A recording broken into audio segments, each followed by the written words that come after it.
Right, good morning everybody. Welcome to B, the first session in 10B. This is Chris Taylor, who's going to talk to us about Geiger counters and stuff. I'll round of applause for this gentleman, please. Thank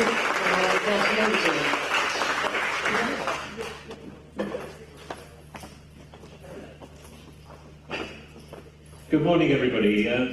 Thank you very much for coming out unreasonably early this morning to listen to me. I'm going to be talking about Geiger counters, as you've probably guessed by now, and specifically some reasons why you might want to own a Geiger counter of your own, how easy it can be to build one for yourself for not very much money, and my specific reasons for building mine. I'm also going to delve a little bit into nuclear physics, which is one of many subjects about which I'm totally unqualified. So if there are any real physicists in the audience and I go too far off the mark, then feel free to wave at me and tell me what mess I'm making with it. Equally, if you're, I see we have a physicist. If you're confused by what I'm saying, then let me know and I'll try and make it a bit clearer. So, some of you may recognise this. This is a sort of cliche version of radioactivity. It's green and it glows. And this mostly dates to the early days of the discovery of radioactivity, and specifically radium, which was one of the first elements, radioactive elements to be isolated. And there was what amounted to a fad for radium. It was used for all kinds of dodgy things. And one of the things that it was used for was it was mixed with zinc sulfide and incorporated into paint and used to label up dials and things for watches. And it became lodged in the public imagination that it was green and glowy. The reason why it was glowy is because the radiation stimulated phosphorescence in the zinc sulfide, and that made it glow. Having said that, there are actually some elements, radioactive elements, which do glow. Actinium is one of them. If you have a sample of actinium, it'll glow blue. But again, it's not actually the radioactivity that's doing that, it's ionising the air around it. So if you had your actinium in a vacuum, then you wouldn't be able to see anything. Which is why you need a Geiger counter. This is one that I built, which I've actually brought with me. So I'll give you a demo a little later if I can persuade it to work. So I promised some reasons why you might want to own one. This is the sort of radioactivity that you might call background that you're exposed to every day. And as you can see, about 85% of that is natural. Only about 15% is down to things like X-rays. And a practically negligible amount is down to fallout. Most of these natural radioactivity is down to three elements. Which is uranium, 238, thorium, which is 232, and potassium-40, which is the radioactive isotope of potassium. And as you can see, about half of the natural exposure is down to radon gas, which wells up out of the ground. So at this point, I'll stop talking for a minute, and you can have a little listen to my counter picking, hopefully picking up the background radiation here at Eastman.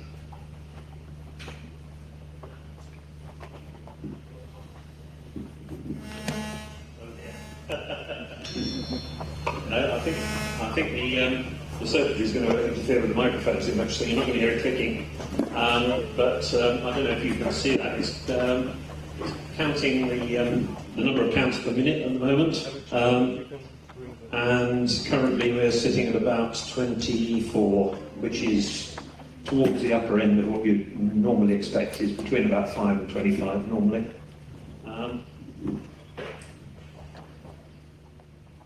So I'll leave that going. And this is where the radon comes from. It's a decay product of uranium-238. Those three radioactive elements that I mentioned are particularly important because they happen to have half-lives which are comparable with the age of the Earth, which means that a large proportion of it that was incorporated in the Earth when it was formed is still around. And this is the what they call the decay chain for uranium-238. It looks more like a decay staircase, actually, but anyway. And this, one of the products of this is radon-222, which can be quite dangerous in some parts of the world. And I said I'd come up with reasons why you might want to own a Geiger counter, and I have to admit that my Geiger counter is not the best thing for detecting radon because it won't pick up alpha particles, and radon is an alpha emitter. But you can see from this chain that some of the products of radon, when the radon decays, it produces elements which emit beta particles, and it will pick up beta, so you should be able to detect it. So that's not very interesting. So this is actually a radon map that's produced by the government, and it shows parts of the country where you're more likely to be at risk of exposure to radon. It tends to pool in low-lying areas, so if you've got a basement in your house and you live in one of these areas, then you probably need a radon detector to be installed. You can see that Cornwall is very dodgy when it comes to radon. There's a lot of areas where it's a risk, and in fact Cornwall is the one county in England and Wales where they're not allowed to build nuclear reactors, because the background radiation is already enough that you'd exceed your sort of recommended annual dosage, so they have to keep away. And as it happens, you probably spotted this is a zoom in on Eastnut, and we're in a radiation black spot, or a radiation brown spot, I should say. Because the Malvern Hills are very close, and they've got a lot of granite in them, the uranium decays and forms radon, so this is one of the areas where you might have to watch out. It's probably a good thing our tents are well ventilated, isn't it? This is another reason why you might want to have a Geiger counter. If you get a fancy new kitchen and it's got granite worktops, then some of the granite that's used for worktops can actually contain a lot of uranium. People have tested a lot of them, and about 5% of them contain enough uranium to actually pose a hazard to health if you leave it around for long enough. So watch out. And these are some old railway sleepers, and one of my friends at Milton Keynes Makerspace gives away Paul. He's asked if he can borrow my Geiger counter because he's got some of these, and he's heard that you can, if you get them from Eastern Europe, then some of them might actually be radioactive. So he'd like to test them before he has them hanging around for too long. And bananas, famously radioactive. You may or may not have heard that. It is true, and it's because they've got quite high levels of potassium in them, but effectively you're not going to be able to detect it. I have actually tested the banana with my Geiger counter, and I can tell you I haven't been able to find a statistically significant difference between background and banana, so it definitely didn't go bananas. Having said that bananas are high in potassium, so are you. The average human being has got about 140 grams of potassium, and of that, about 0.01% I think is actually potassium-40, which is the radioactive form of it. But that's enough to produce quite a lot of radiation. And at this point, I was going to demo it again, but as I say, my Geiger counter and the microphone don't like each other very much, so I'll just wave this at you. You might recognise this. This is low sodium salt, and it's about 50% potassium chloride. And of the potassium chloride, about half of that is by weight is potassium. So there's about 90 grams of potassium in this canister, and my Geiger counter can absolutely detect the radiation from this. It's something like quadruples the rate over background if you put this close to the GM tube. So you can buy stuff in the supermarket which is pretty radioactive, really, but you probably won't use very much of the time, so it's not going to be a risk. And I've also got some rather more radioactive samples, completely hazard warning. This is the guts from a smoke detector, and you can see there's a little sample of americium 241 buried at the base of this thing, and that's emitting a constant stream of alpha particles, which ionise the air in the smoke detector, and this can definitely pick that up if I apply it to the back there. I would say the count's about double. It's gone up to about, well, it's a bit more than double, 50, 60. No, it's still climbing. 120 counts per minute, something like that. So I'll pop it back in this little case. It's not detecting the alpha particles in this case, but there is some secondary radiation which it picks up. If I had an alpha detector, then it would be going berserk. And this is something else which you might find in your loft. If your parents were into camping, these are gas mantles, and they contain a lot of thorium. So I applied to the back, and it's gone nuts. It's climbing up 200, 300, 400 counts per minute. These things are pretty radioactive, which is why you can't buy them anymore. They actually pose a risk to the people in the factories that manufactured them, so I think that's why they've stopped making them. It's primarily a beta emitter. That's what it's picking up here. So we're up to 1,200 counts per minute. So I'll close it up again.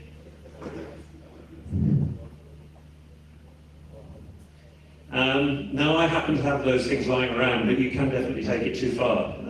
This is a book about a guy that you may have heard of. His name was David Hahn, and in 1994 he was a Boy Scout in America, and he decided for one of his merit badges he was going to build a fast-breeding nuclear reactor, and he tried to do it in his mum's potting shed. And he came alarmingly close because somehow the various radioactive sources, he bought up hundreds of old surplus smoke detectors and thousands of thorium gas mantles, and he rendered them all down. And he was trying to build some kind of breeder, but whatever he did, he managed to affect the neighbourhoods to the point where he could detect the radiation from about 4 houses away, and he lived in a wealthy neighbourhood, so it was declared a sort of nuclear hazard zone by the government, and they came and dug up most of his mum's garden and carted it off to a nuclear waste dump. So, yes, I've gone past a couple of. So this is the reason why I built my Geiger counter. This is a PET scanner. Specifically, it's a PET CT scanner, and PET stands for positron emission tomography. Positrons are basically anti-electrons. So these are the antiparticles that I promised in the title of the talk. And as you may know, antimatter and antiparticles do not like normal matter at all. And when a positron is created, as soon as it comes into contact with an electron, it's annihilated rather violently, and it generates radiation, which is what the scanner picks up. Nowadays, they tend to be combined with a CT scanner, which provides a detailed image of your body, and then the PET part of it will pick up the points of interest, which in my case was prostate cancer. I was diagnosed last year, early 2017, and they operated on it, but unfortunately the cancer returned, so they decided they were going to give me one of these scans. And about a week before the scan, I decided it would be interesting to have a look-see and find out just how radioactive they were going to make me. Fortunately, this is a decay curve for the element that they use, which is fluorine-18. And as you can see from the scale at the bottom, it's a bit jumpy, my laptop. I'll go back. As you can see from the scale at the bottom, in hours, from the time when you actually get injected with the stuff, within 18 hours, it's pretty much undetectable again. But the syringe that they use is slightly alarming. They don't inject it directly like that. They put it into a cannula, but they do inject it and then run away very fast. What they specifically injected into me was an organic compound called 18F choline, and choline happens to be taken up quite strongly by the prostate cancer, which means that you can highlight it quite precisely. One of the problems about that is that the process that creates fluorine-18 will destroy organic molecules. It's made in a cyclotron. So you have to manufacture the fluorine-18, then label your choline molecule, and then rush it to the patient within about an hour. Otherwise, it's useless. So it tends to get couried around the country from your local cyclotron to the hospital. And I'm skipping pages again. There we go. So this is the actual process that goes on inside the PET scanner. It's rather clever. They detect the positron emission annihilation event. It creates gamma rays which actually travel in opposite directions.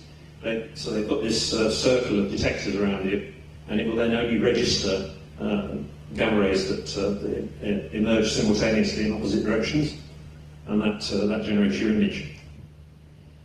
So this is the counter that I came up with, which again my friends will recognise, because fortuitously when I was irradiated, it happened to be one of the meeting days for the Makerspace, and so immediately after I had my scan, I rushed over to the Makerspace and irradiated everybody there.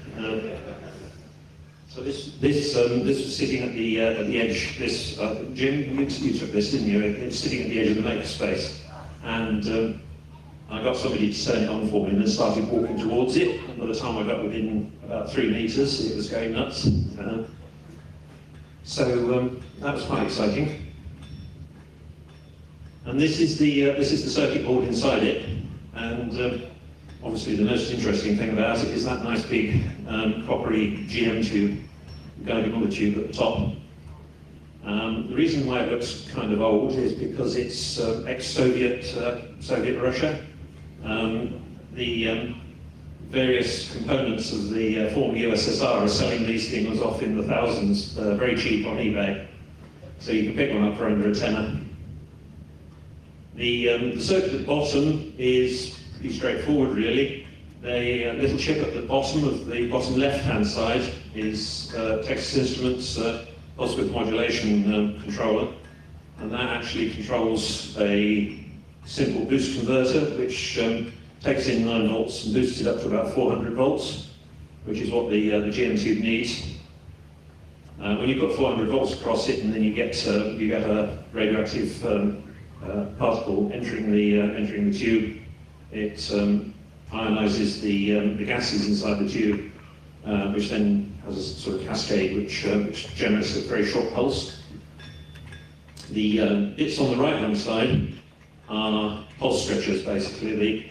It's a 555 timer, which takes in a short pulse of about a few microseconds and stretches it up to milliseconds, which is then fed to that little black pitot speaker at the bottom there.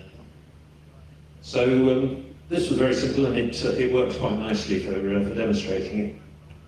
But a few months after that, I had chemotherapy, and after that they wanted to know how it had done, so they scheduled me for another scan.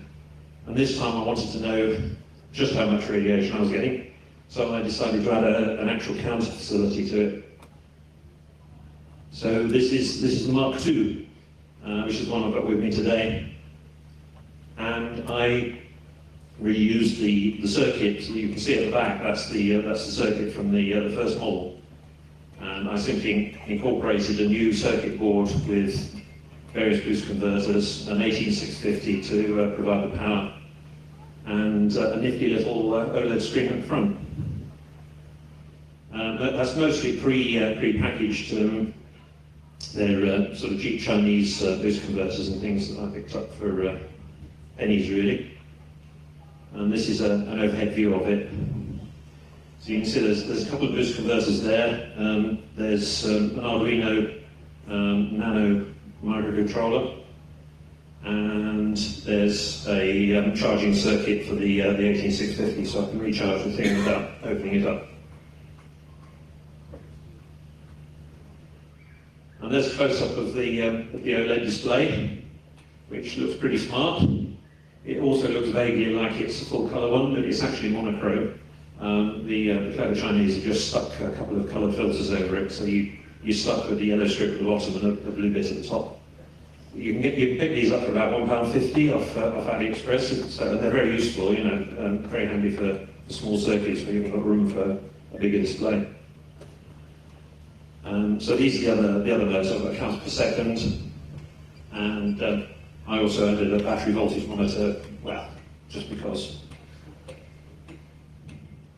So having done all that and irradiated my friends another time, it actually got up to quite impressive count. It was about 110,000 counts per minute when I was first injected with the thing. I did take the counter in with me both times, and they didn't seem to object too much. So the most recent thing is I've just had a course of radiotherapy that finished about 3 weeks ago, and this was the machine that they used to do it, which looks extremely swish, and it's a rather impressive bit of kit. The big thing at the top is the actual. It's actually a linear accelerator. Technically, it doesn't produce gamma radiation; it produces X-rays. X-rays are nowadays they're a bit of a conundrum, really, because depending on which field you're in, they're classified in different ways.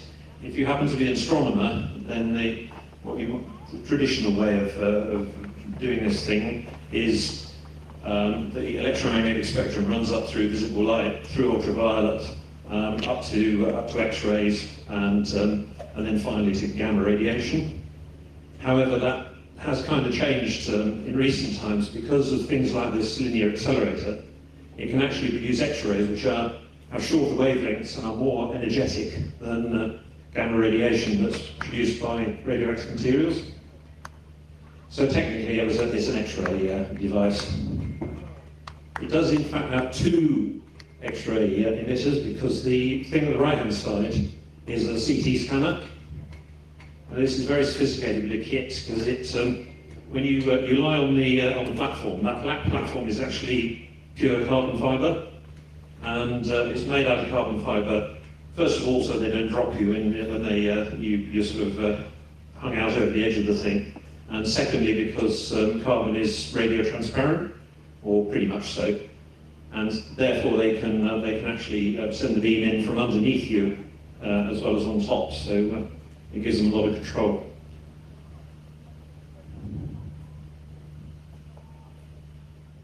And this is the guts of the machine. Behind the public face, it looks a lot more like a physics experiment, and the way that the radiation is produced. The yellow thing at the top on the left-hand side is actually a magnetron. I've had a look at the guys, the radiographers at the centre where I was being treated, found out that I was a geek, and they very kindly unlocked the doors and let me have a poke around behind the thing, which was kind of them. And the magnetron actually looks a lot like a scaled-up version of the one you'd find in your microwave oven. And the way it works basically is the magnetron pulses microwaves into the long tube, which is the linear accelerator, and there's a source of electrons at the back of the thing, and the radiation actually accelerates the electrons that are injected at the base of the thing up to multiple megavolts. They then hit a tungsten target at the head, and the electrons decelerate very rapidly, and gamma rays are emitted, well, X-rays are emitted, sorry, I'm mixing my terminology here. And that's actually then focused and creates the treatment beam. So this is a rather clever little thing called a multi-leaf collimator, and this also sits in the head. And these little slabs are slices of tungsten, and each slice has its own little motor. And as the thing is scanning you, the motors push these little leads in and out, and it focuses the radiation exactly where it needs to be, so nothing gets irradiated that shouldn't be, which I was very much in favour of. So after I'd taken in my Geiger counter for the obligatory check of the scanning process, I thought part of the problem was you have to stay absolutely still when you're being treated, and I couldn't actually see the display on the Geiger counter. It was sitting on a chair about 3 meters away. So I decided to upgrade the firmware so that I could get a record of the count, and so I rewrote the firmware and took it in again.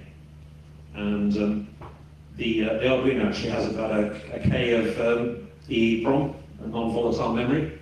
So I managed to put in a recording facility which tracks the amount of radiation receiving every second, and it was just about enough to cover the whole treatment. And these are the results. The bit on the left-hand side is the CT scan, and the bit on the right-hand side is the actual treatment. And I was surprised to see that the treatment had much less apparent radiation than the CT scan, but having given it a little thought, the beam is much more focused for a start, so not all of it is going to, or very little of it really, relatively speaking, is going to be hitting the GM tube. Also, it's very high energy radiation, and it's a thin walled tube, so most of the radiation goes straight through it, and it won't get detected. So what's actually being detected there is probably secondary radiation, where the gamma rays are hitting items in the room, and then stimulating the detector. You may notice that there seems to be a kind of a ceiling. It looks as though it's sort of maxing out at some points on there, and I have no idea why that is. So if anybody's got any theories about that, there was a physicist actually resident on the treatment centre, and she was kind of intrigued by this, so that apparently this graph has been passed around the physics community. So they kindly gave me some explanations as to why it was, but I don't think they've got a definitive answer as to why you get those flat spots. So I mentioned that these things are cheap, and this is one which I picked up a few days ago. Well, you know, I saw the ad on eBay. As you can see, it's £9.40, I think, something like that. Looks like a new tube. They're called SPM20s. The label's in Cyrillic.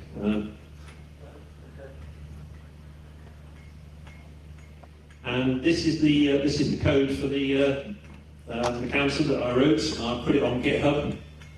So if you're interested in building your own, I'm going to try and provide a circuit for it as well at some point, but I haven't got around to that just yet. But the source code has been open sourced and is available. There's also a little Python program there which I use because I've implemented a rudimentary form of compression to fit more readings in, and that's just a little decoder to uncompress it. And so I briefly mentioned some possible upgrades to the thing. This is one of the upgrades which is actually on order, but unfortunately didn't arrive in time for the EMF camp. This is I think it's an SBT9. I'm not very good on Cyrillic, but this is what they call an end window detector. It's got a very thin micro window at the end of it, and this will pick up alpha particles as well as the beta and gamma. And they're a fair bit more expensive. I think this cost me about £30. But the nice thing about them is that they will work with exactly the same circuitry that I've already got, so I can just basically tweak the hardware a bit and plug it in, hopefully. So that's pretty much it. Thank you very much for coming and listening to me. And I think I've probably just about exceeded my, I have exceeded my allotted time. So if you've got any questions about it, our Milton Keynes Makerspace tent is just across the way there. So you can come and have a chat to me, and I'll be happy to answer any questions that you've got there. Thanks very much.